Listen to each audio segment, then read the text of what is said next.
सहस्रशीर्षं देवं विश्वाक्षं विश्वशंभुवं विश्वं नारायणं देवमक्षरं परमं पदं विश्वतः परमां नित्यं विश्वं नारायणगुं हरिं विश्वमेवेदं पुरुषस्तद्विश्वमुपजीवति पतिं विश्वस्यात्मेश्वरं शाश्वतं शिवमच्युतं नारायणं महाज्ञेयं विश्वात्मानं परायणम्।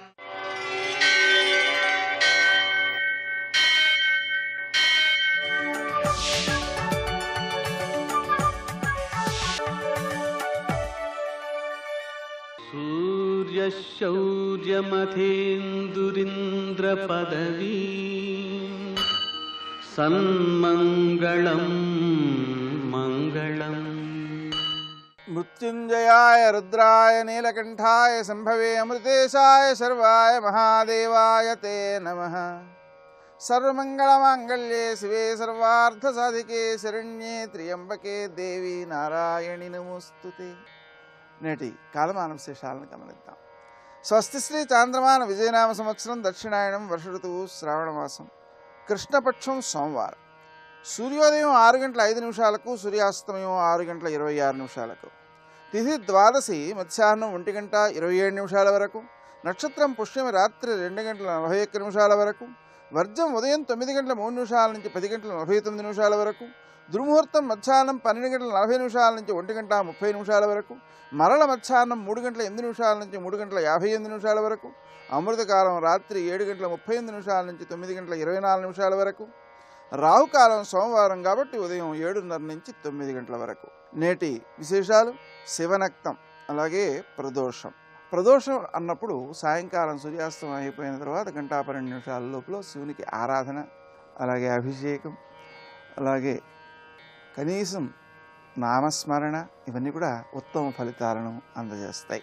ఈ శైవనక్తం అనేటువంటిది సాయంకాలం వరకు ఉపవాసం ఉండి సాయంకాలం ఆ శంకరుణ్ణి ఆరాధన చేసుకుని ఆయనకి నివేదించినటువంటి పదార్థాన్ని స్వీకరించటం అనేటువంటి దానిగా చేస్తూ ఉంటారు. దీన్ని ఆచరించడం ద్వారా వ్యక్తికి చక్కని మానసిక శారీరక ఆరోగ్యాలతో పాటుగా స్వస్థత అనే స్వరూప స్థితి, ఆత్మస్వరూప స్థితి అనేది అవగాహనలోకి వస్తుంటుంది. నేటి ఆణిముత్యాలు: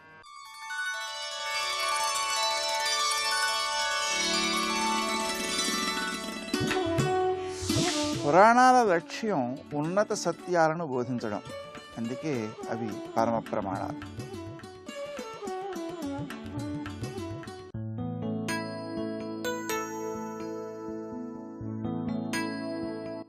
నేను చాలా ఆనందంగా ఉన్నాను అని పదే పదే చెబుతూ చేతలలో చూపకపోతే గుడ్డివాడు వెలుతురు గురించి మాట్లాడినట్లుంటుంది.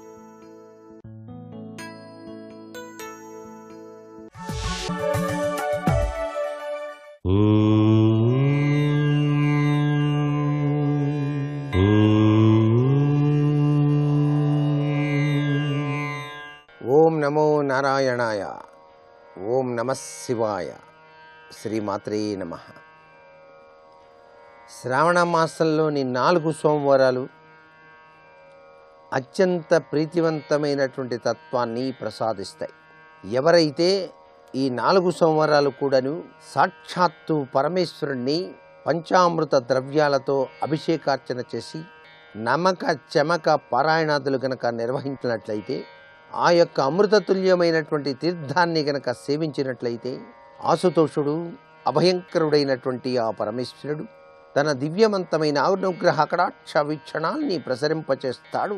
ఆ అభిషేక తత్వంలో దాగిన పరమార్థాన్ని అర్థం చేసుకున్న ప్రతి ఒక్కరికి కూడా ఈ 4 సోమవారాలు కూడాను శివాలయాన్ని దర్శించడం, చండీ ప్రదక్షిణ చేయటం. చండీ ప్రదక్షిణ అత్యంత అద్భుతవంతమైనది శివ ప్రదక్షిణలో. ఆ చండీ ప్రదక్షిణ అనేటువంటిది పానవట్టం దాటకుండా చేసేటువంటి ప్రదక్షిణ కాబట్టి చాలా విశిష్టంగా చెప్తాం. ఒక ప్రదక్షిణ చేస్తే 1,000,000 రెట్ల శుభ ఫలితాన్ని ప్రసాదింపచేస్తాడు పరమేశ్వరుడు.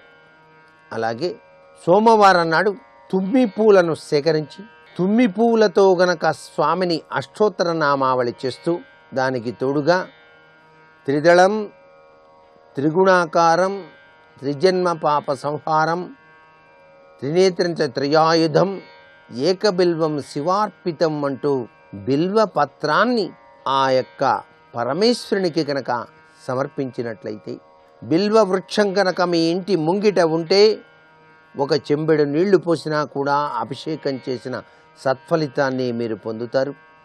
బిల్వవృక్ష ప్రదక్షిణ సర్వే సర్వత్రా కూడాను లక్ష్మీ ప్రదక్షిణగా అవుతుంది.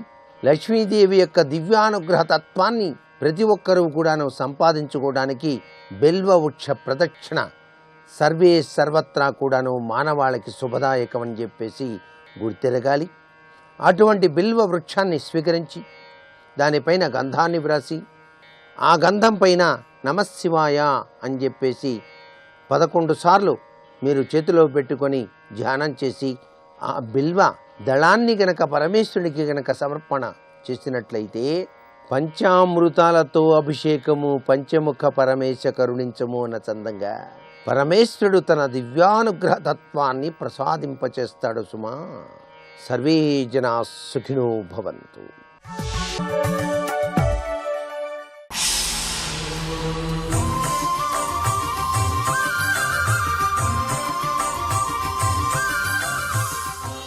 శతక సాహితీ సరస్వతికి నమస్కారం. స్నానంబుజేయుచు తుడుచుకొంచును జపముసేయుచు ప్రాణాలు తేలిపో నీవు కనిపించు భాగ్యమున్నదియే ఈ నాకటంచు నేనెంతగా తపియింతు నీ వెరుగుచో నాకు చాలు శ్రీగిరి మల్లికార్జున మహాలింగా. ఓ శ్రీశైల మల్లికార్జున స్వామి, నిత్యము నేను నిన్ను స్మరిస్తూనే ఉన్నానయ్యా. అది నువ్వు గమనిస్తున్నావో లేదో. స్నానంబుజేయుచు నా శిరస్సు మీద బావి దగ్గరకు వెళ్ళి ఒక చాదడు నీళ్లు ఆ శిరస్సు మీద పోసుకుంటున్నప్పుడు శివలింగం పైన అభిషేకిస్తున్నటువంటి జలము ఆ శివలింగము అదే నా స్మరణలో ఉన్నదయ్యా. స్నానంబుజేయుచు తుడుచుకొనుచును. స్నానం చేస్తున్నప్పుడంటే ఈ శిరస్సు మీద నీరు పోసుకుంటున్నప్పుడు శివలింగం మీద అభిషేకం చేస్తున్నటువంటి ఆలోచన రావచ్చు. నేను స్నానమైన తరువాత తుడుచుకునేటప్పుడు కూడా నేను నిర్మాల్యం తీస్తున్నటువంటి నీ స్వరూపాన్ని, నీకు పూజ చేసి ఆ నిర్మాల్యాన్ని పక్కకు తీస్తున్నట్లుగా నేను భావన చేస్తూ తుడుచుకుంటున్నాను స్వామి. జపము చేయుచును, జపం చేస్తూ కూడా నీ పంచాక్షరిని నిన్నే స్మరిస్తున్నాను. ఏదో జపం దారిన జపమును నా ఆలోచన మరొక్క చోట లేదయ్యా. ఇటు జపం చేస్తూ నిన్ను స్మరిస్తూనే ఉన్నాను స్వామి. స్నానం చేస్తూ తుడుచుకుంటూ జపం చేస్తూ ప్రాణాలు తేలిపోన్, ప్రాణం హాయిగా తేలికైనటువంటి ఆ సమయంలో నీవు కనిపించు భాగ్యమున్నదియే ఈనాకటంచు. నాకు ఇలా ఇంతగా స్మరిస్తున్నాను కదా, ఇంతగా ధ్యానిస్తున్నాను కదా ఆ పరమేశ్వరుడి కోసం, ఇంతగా తపిస్తున్న నాకు, ఇన్ని జపాలు చేస్తున్నటువంటి నాకు ఆ పరమేశ్వరుణ్ణి దర్శించే భాగ్యం ఉన్నదా అని, నీవు కనిపించు భాగ్యమున్నదియే ఈనాకటంచు నేనెంతగా తపియింతు. నేను ఎంతగానో తపిస్తానయ్యా. ఎప్పటికైనా సరే ఆ పరమశివుణ్ణి నేను సాక్షాత్కరింప చేసుకోగలనా, ఆయన దర్శన భాగ్యం నాకు లభిస్తుందా అని తపిస్తూ ఉంటాను నేను. నీ వెరుగుచో నాకు చాలు. ఆ విషయం నువ్వు గనక తెలుసుకుంటే చాలయ్యా. నేను ఎంత తపన పడుతున్నానో అది నువ్వు తెలుసుకుంటే చాలు. శ్రీగిరి మల్లికార్జున మహాలింగా. ఓ మల్లికార్జున స్వామి, ఒక్కచోట కూర్చుని అదే పనిగా తదేక ధ్యానం చెయ్యాలి నీ గురించి అని అనుకుంటే నన్ను ఈ జనం ఒకచోట కూర్చోనివ్వటం లేదయ్యా. ఎందుకనంటే కవినైన యొక్క దోషమొప్పి, నేను కవిని కావటమే నా తప్పయ్యా.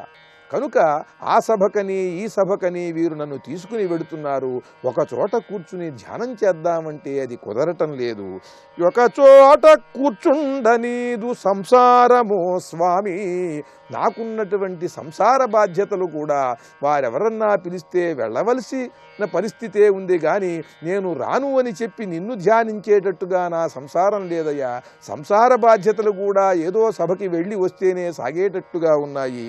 కనుక ఓ స్వామి, పూర్వ సుకృతము లేదు, పూర్వం చేసినటువంటి సుకృతమేమీ లేదయ్యా, పుణ్యఫలం నాకు. అందుకనే నేను తదేక ధ్యానంతో నిన్ను కొలవలేకపోతున్నాను ఓ స్వామి అంటూ కవితారూప తపస్సు చేసిన మహాకవి ఆయన కూడా మన అందరికీ తన అనుభవం ద్వారా ఒక హెచ్చరిక చేస్తున్నారు. ఎన్నెన్నో పనులు మనకు ఉంటూనే ఉంటాయి. ఎప్పుడైనా సరే కూర్చుని ఏకాగ్రతతో ధ్యానం చెయ్యాలి అని అంటే ఏదో ఒక పని వస్తుంది, ఎవరో ఒకరు పిలుస్తూనే ఉంటారు.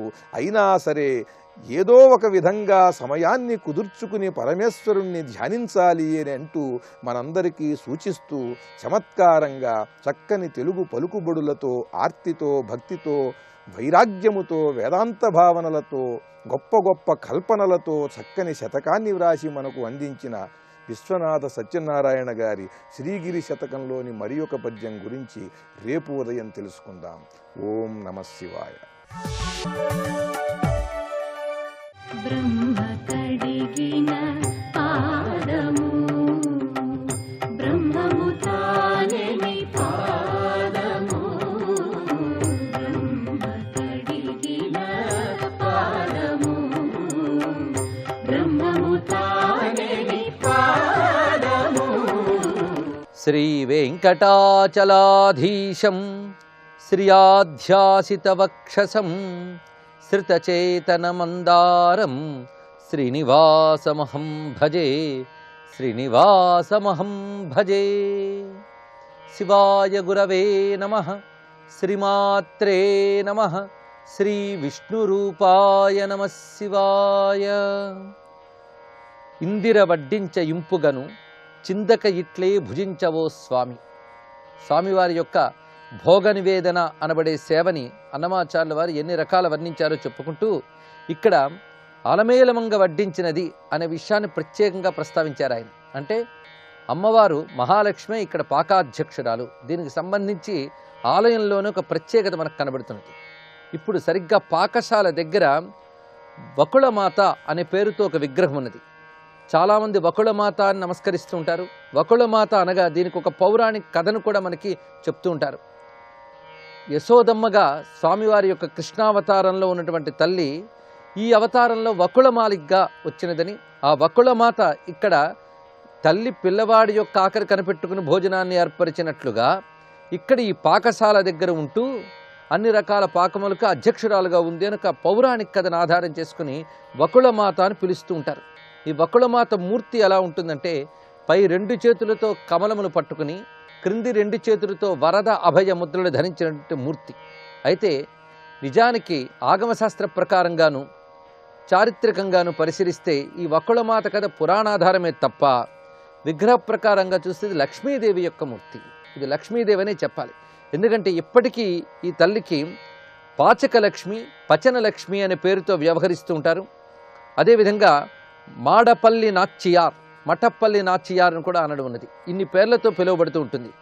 సంప్రదాయ ప్రకారంగాను ఆగమశాస్త్ర ప్రకారంగా పరిశీలించినప్పటికీ కూడా అన్నానికి అధ్యక్షురాలు మహాలక్ష్మీదేవి.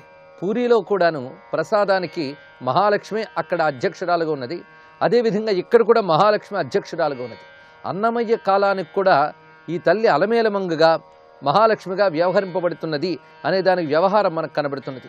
అన్నమయ్య కీర్తనల్లోనూ ఉన్నటువంటి పద్ధతిలో అలమేలమంగమ్మ వడ్డించగాను అన్నప్పుడు ఇప్పుడు వకుళమాతగా వ్యవహరింపబడుతున్న ఈ మూర్తియే అక్కడ అలమేలమంగ మహాలక్ష్మీదేవి అని మనం స్పష్టంగా చెప్పవచ్చు. ఇక్కడ ఈ వర్ణన చేసేటప్పుడు అన్నమయ్య చరిత్రలో చరిత్రమరాచార్యులు చెప్తున్నారు, శ్రీనివాసుని నమస్కృతి చేసి దండ కానుపించిన భాష్యకారుల పొగడి శ్రీ నరసింహుని సేవగావించి దానవాంతకు జనార్దను సన్నుతించి అలమేలు మంగకు అభివందనములు సలిపి చెంగటి యాగశాల కీర్తించి అంటూ అన్నమాచార్యుల వారు ఏ విధంగా స్వామి దర్శనం చేసి ఆ ప్రాంగణంలో తిరిగారు అనే దాన్ని వర్ణిస్తున్నారు ఇక్కడ. ముందుగా శ్రీనివాసుకు నమస్కారం చేసిన తర్వాత ఆ సమీపంలో భాష్యకారులకు నమస్కారం చేసి, అక్కడున్న యోగ నరసింహస్వామికి నమస్కారం చేసి, ఆ ప్రక్క నుంచి అలమేలుమంగకు అభివందనములు చేసి చెంగటి యాగశాల అన్నారు. ఇది చూస్తూ ఉంటే ఇక్కడ అలమేలుమంగాన వ్యవహరింపబడుతున్నది ఆ పాచక లక్ష్మి అని స్పష్టమవుతున్నది. ఇప్పుడు వకుళమాతగా పిలుస్తూ ఉన్నాం మనం. ఇది పౌరాణిక ఆధారం, కానీ ఆగమశాస్త్ర ఆధారం మాత్రం ఈ తల్లి మహాలక్ష్మి. దీనికి సంబంధించి ఇప్పటికీ కూడా మనకి ప్రతి శుక్రవారం నాడు ఈ తల్లికి ఇక్కడ అభిషేకము, అర్చన, నివేదన జరుగుతూ ఉంటాయి. పైగా ఈ తల్లికి స్వామివారి యొక్క పాదాలపై ఉన్నటువంటి పూలమాల, దీనికి తిరువడిపూరం అంటారు, అది తీసుకొచ్చి వకుళమాతకు అలంకరిస్తూ ఉంటారు. పైగా అమ్మవారి పాయసం అనే పేరుతో ఒక చక్కెర పొంగలి ప్రసాదాన్ని తయారు చేసి ప్రతిరోజు రాత్రి ఏకాంత సమయంలో ఈ తల్లికి నివేదన చేయడం జరుగుతూ ఉంటుంది. ఈ పాచక లక్ష్మిగా చెప్పబడుతూ ఉన్నటువంటి తల్లి. పైగా ఈ తల్లికి వరలక్ష్మి వ్రతం నాడు, అంటే శ్రావణ మాసంలో ప్రత్యేకంగా ఆరాధన చేయడం జరుగుతున్నది. అదేవిధంగా మకర సంక్రాంతి తర్వాత వచ్చే కనుమ పండుగ నాడు పంచామృత స్నపనము, తిరుమంజనము, నివేదనలు అన్నీ చేస్తారు వకుళమాతకి. ఇది అలమేలమంగ వడ్డించ, ఇందిర వడ్డించ అని చెప్పిన దాని పల్లవిలో ఉన్నటువంటి భావం ఇది. ఈ విధంగా మనం అక్కడ భవ్యమైనటువంటి భోగ నివేదన, అందులో పాచకలక్ష్యమైనటువంటి ఇందిరాదేవి యొక్క ప్రాధాన్యాన్ని చెప్పుకుంటూ అన్నమాచార్యుల వారే తన యొక్క వెంకటేశ్వర శతకంలో ప్రత్యేకించి భోగ నివేదనపై ఒక పద్యాన్ని రచించారు. అరిసెలు నూనె బూరియలు, నౌగులు చక్కెర మండెగల్ వడల్, బురుడలు పాల మండెగల పూపములై అలమేలుమంగ నీ కరుదుగ విందువెట్టు, పరమాన్న శతంబుల సూపకొట్లతో నిరత వినిర్మలాన్నముల నేతుల సోనల వెంకటేశ్వర అని తన యొక్క వెంకటేశ్వర శతకంలో కూడా చెప్పారు. ఇందులో కూడా అలమేలుమంగ నీ కరుదుగ విందు పెట్టు అని ఈ పాచకలక్ష్మిని స్ఫురింపజేస్తున్నారు. ఇంకా స్వామివారి యొక్క ఈ భోజన వైశిష్ట్యాన్ని తెలియజేస్తూ ఇప్పటికి అనేక విషయాలను చెప్పుకున్నాం. ఒకానొక అజ్ఞాతక వివరిచితమైనటువంటి వర్ణంలో కూడా రకరకాల వంటకాలు స్వామివారికి నివేదన చేస్తారని చెప్పబడుతున్నది. పాలు వెన్న బకాళ బాతు దజ్జోదనంబు, పువులి యోరము వెన్న భూరియలను, సరడాల పాశముల్ చక్కెర పులగముల్, నువ్వు మండిగలు మనోహరములు, అప్పములిడ్డెనల తిసారముల్, హోళిగల్ వడలు దోశలుగల వంటకములు, శాకముల్ సూపముల్ చారులు అంబళ్ళు శుద్ధోదనములు, సజ్జోఘృతము, పండ్లు, తేనెలు, హొబ్బట్లు, పచ్చడులను అనొక విశేషమైన పద్యం ఒకటున్నది. ఇలాగా స్వామివారి యొక్క భోగ నివేదన, ఈ భోజనము, ఈ అన్నప్రసాదములు అనేటువంటివి చాలా విశిష్టతను సంతరించుకున్నటువంటి సేవ ఇది. కొన్ని ఆలయాల్లో నివేదనలకు ప్రాధాన్యం ఉన్నది. ఇక్కడ ఈ తిరుమలలో నివేదనలకి, అలంకారాలకి, ఎన్నెన్నో సేవలకు ప్రాధాన్యం ఉన్నది. అందుకే తిరుమల అన్ని విధాల ప్రత్యక్షమైనటువంటి ఒక ప్రత్యేకమైనటువంటి క్షేత్రం ఇది. ఇటువంటి భవ్యమైన భోగ నివేదన అయిన తర్వాత మరికొన్ని సేవల్లో వివరణలు ఉన్నప్పటికీ మనం ఇప్పుడు ఏకాంత సేవకి సంబంధించిన విశేషాలు చెప్పుకుంటున్నాం. ఈ ఏకాంత సేవ స్వామివారికి జరిపేటప్పుడు రాత్రిపూట జరుపుతాం. ఆ రాత్రిలో చివరి సేవ ఈ ఏకాంత సేవ. ఇప్పటికీ ఏకాంత సేవలో అన్నమయ్య కీర్తన పాడి తీరవలసింది ఒక నియమం ఉన్నది. అన్నమయ్య లాలిపాట ఒకటి. ఆ ఏకాంత సేవలో అన్నమయ్య పాట అయిన తర్వాత మంగళవాద్యములు వినిపిస్తూ ఆ తర్వాత హారతి ఇస్తారు. అది ముత్యాల హారతి అనే పేరుతో హారతి ఇవ్వబడుతున్నది. ఆ హారతికి తరికొండ వెంకమాంబ హారతి అని పేరు. అంటే భక్తుల పేరిట కైంకర్యములు స్వామివారికి నేడు జరుగుతూనే ఉన్నాయి అని భక్తవత్సలుడు. ఒక్కొక్క కైంకర్యం, ఒక్కొక్క సేవలో ఒక్కొక్క భక్తుని ప్రత్యేకత కనబడుతూ ఉంటుంది. అలాంటి ప్రత్యేకమైనటువంటి సేవ ఏకాంత సేవ. ఈ ఏకాంత సేవలో అన్నమయ్య కీర్తన పాడడం తప్పనిసరిగా ఒక విధిగా ఇప్పుడున్నది. కానీ ఏకాంత సేవ అనేది సుమారు 500 ఏళ్ల నుంచి కూడా ఉన్నటువంటిది. శ్రీకృష్ణదేవరాయల వారు ఉభయ దేవేరులు ఏకాంత సేవలో స్వామివారికి బంగారు గిన్నెలు సమర్పించినట్లుగా శాసనాలున్నాయి. ఆ బంగారు గిన్నెల్లో వేడిపాలు నివేదించడం, దానితో పాటు పళ్ళు అవన్నీ సిద్ధం చేయడం, తర్వాత అన్నమయ్య యొక్క కీర్తన నేటికి జరుగుతున్న సేవ. ఏకాంత సేవలు ఉయ్యాల ఏర్పాటు చేసి స్వామివారిని అందులో నిద్రపుచ్చుతారు. ఆ ఉయ్యాల పాటలు ఇందులో ప్రధానమైనటువంటిది. స్వామివారికి ఊయల ఊచుతూ పాడినటువంటి పాటలు అన్నమాచార్యులు చాలా రచించారు. వీటి యొక్క ప్రభావము తెలుగునాట చాలా ఉన్నది. అన్నమయ్య కీర్తనలు కొన్ని దశాబ్దాలుగా బాగా ప్రసిద్ధి చెంది ఉన్నాయి. కానీ కొన్ని శతాబ్దాల నుంచి కూడా అన్నమయ్య కొన్ని పాటలు ఆయన రాసేయడం తెలియకుండానే తెలుగువారికి బాగా పరిచయం. అందులో ఒకటి జో అచ్యుతానంద జోజో ముకుంద, ఒకటి చందమామ రావే జాబిల్లి రావే. ఇవి సాధారణంగా తెలుగు తల్లులకు తెలుసు. కానీ వాళ్ళకి ఆ పాట అందించినటువంటి వాడు అన్నమాచార్యుల వారే. అన్నమాచార్యులు రచించారు. అందుకే తెలుగు పాటకి, తెలుగు సంకీర్తనలకి, తెలుగు పదాలకి అన్నమయ్య ఆర్యుడు కూడా. ఇప్పుడు ఈ భవ్యమైనటువంటి ఏకాంత సేవలో అన్నమయ్య యొక్క ఉయ్యాల పాటలు కొన్ని ప్రస్తావన చేసుకుందాం. జో అచ్యుతానంద జో జో ముకుంద రావె పరమానంద రమగోవింద అంగజుని కన్నమాయన్న ఇటురారా బంగారు గిన్నెలో పాలు పోసేరా దొంగనీవని సతులు పొంగుచున్నారా ముంగిట నాడరా మోహనాకార. ఆ లేత తెలుగు మాటల్లో ఇక్కడ వెంకటేశ్వరుడు బాలకృష్ణమూర్తిగా ఊయల ఊపబడుతున్నాడు. అన్నమయ్య హృదయం యశోదమ్మగా మారి ఆ వెంకటపతిని బాలకృష్ణునిగా చేసి ఉయ్యాలు లూపుతున్నది. ఇందులో బంగారు గిన్నెలో పాలు పోసేరా అనేటువంటి వర్ణంలోనే స్వామివారికి బంగారు గిన్నెలో పాలు పెట్టడం అనేది ఆనాటి కాలం నుంచి ఉన్నది అని.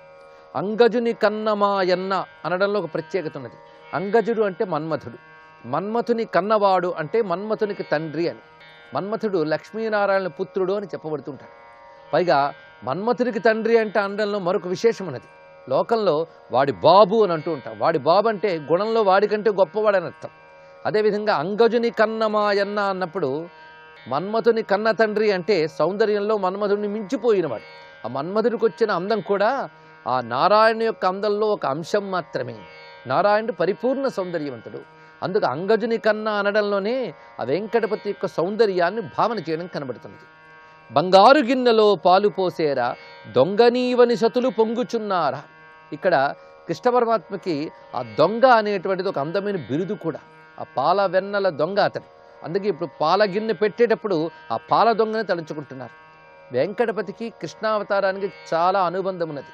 అందుకే అక్కడ వకుళమాతను కూడా మనం యశోదమ్మ యొక్క స్వరూపం అని చెప్పడంలో ఆంతర్యం కనబడుతున్నది.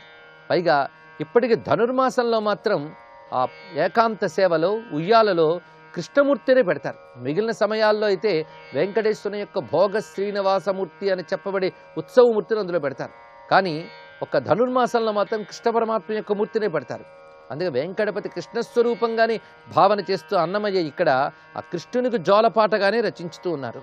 గోవర్ధనం బెల్ల గొడుగుగా పట్టి కావరమ్ముననున్న కంసు పడగొట్టి నీవు మధురాపురము నేల చేపట్టి ఠీవితో నేలిన దేవకి పట్టి. ఇక్కడ పట్టి కొట్టి అనే శబ్దం తీసుకొచ్చేటప్పుడు ఒక తెలుగుతనంలో ఉన్నటువంటి ప్రత్యేకతలు చూపిస్తున్నారు. ఇక్కడ గోవర్ధనాన్ని గొడుగ్గా పట్టి కాపాడినవాడు, కావరంతో ఉన్న కంసుని సంహరించినటువంటి వాడు, మధురాపురాన్ని ఏలినవాడు. అంటే బృందావనం నుంచి మధురాపురం వరకు ఉన్న స్వామి లీలల్ని స్మరించుతూ ఠీవితో ఏలిన దేవకి పట్టి, ఒక రాజరికంతో చక్కగా ఏలినటువంటి వాడు దేవకి పట్టి. పట్టి అంటే ఇక్కడ కుమారుడు అని అర్థం.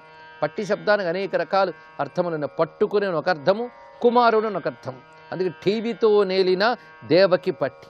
అలిగి తృణావర్తు నవని కూల్చితివి బలిమిమై పూతన పట్టి పీల్చితివి చెలగి శకటాసురుని చేరి డొల్చితివి తలచి మద్దులు రెండు ధరణి వ్రాల్చితివి. ఇక్కడ చెప్పేటప్పుడు స్వామి బృందావనంలో చేసిన లీలల్ని ప్రస్తావన చేశారు. వాటిని రేపు తెలుసుకుని ఇతర సేవల్ని గమనించుకుందాం. సర్వం శ్రీనివాసార్పణమస్తు.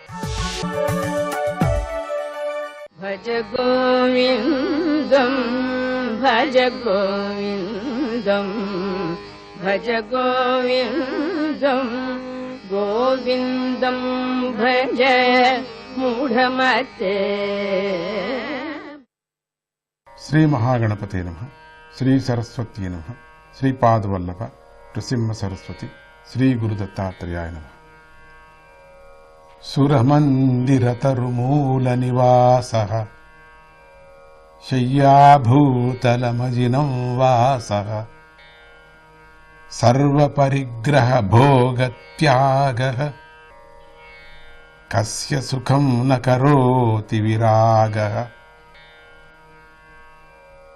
ఆలయంలో కానీ చెట్టు క్రింద కానీ నివాసం,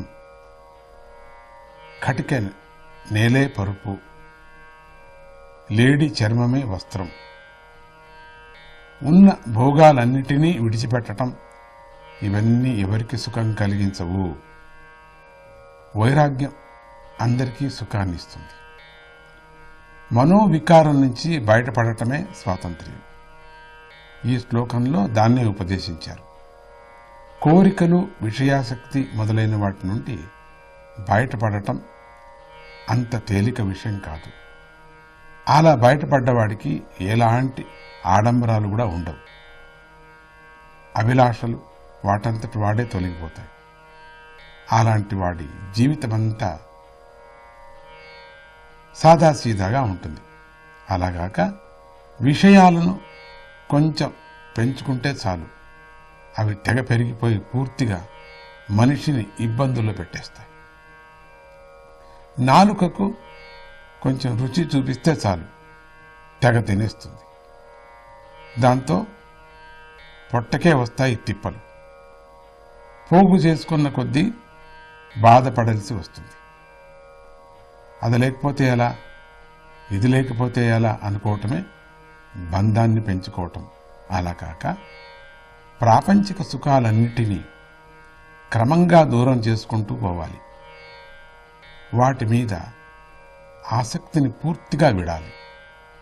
అదే వైరాగ్యం. వైరాగ్య భావాన్ని పెంపు చేసుకోవటానికి కొన్ని చిట్కాలున్నాయి ఇక్కడ. ప్రపంచ విషయాసక్తిని మెల్లగా తగ్గించుకోవటం, మనస్సులోని ప్రేమను దైవపరంగా భావించటం, బంధు ప్రేమను వదులుకోవటం, విషయ సుఖాలన్నిటిలోనూ దోషాలనే చూడటం, మంచి గ్రంథాలు చదవటం, సద్గురువుల సాంగత్యం కలిగి ఉండటం, ఇవన్నీ కూడా వైరాగ్యాన్ని కలిగిస్తాయి. పూర్తి వైరాగ్యం కలిగిన వాడికి కటిక నేల పూల పాన్పుల్లాగానే ఉంటుంది. చెట్టు కింద పడుకున్నా కూడా హాయిగా నిద్రపోతాడు.